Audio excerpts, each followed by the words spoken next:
សួស្តីអ្នកទាំងអស់គ្នាខ្ញុំរាជនិស្សិត IT កំព្រាស្នេហាហ្នឹងណា Wow ថ្ងៃនេះដូចមានអារម្មណ៍ថាសប្បាយខុសធម្មតាមិនទេអើយ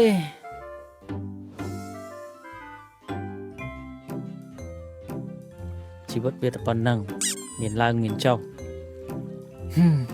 អស់ទៀតហើយសំខាន់ខ្ញុំឆ្លាត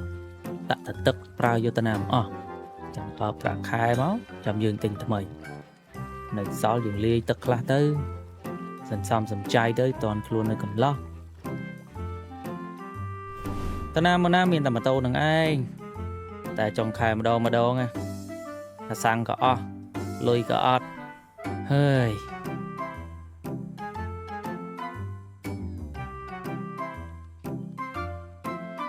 ឆ្ងល់ដល់ហើយ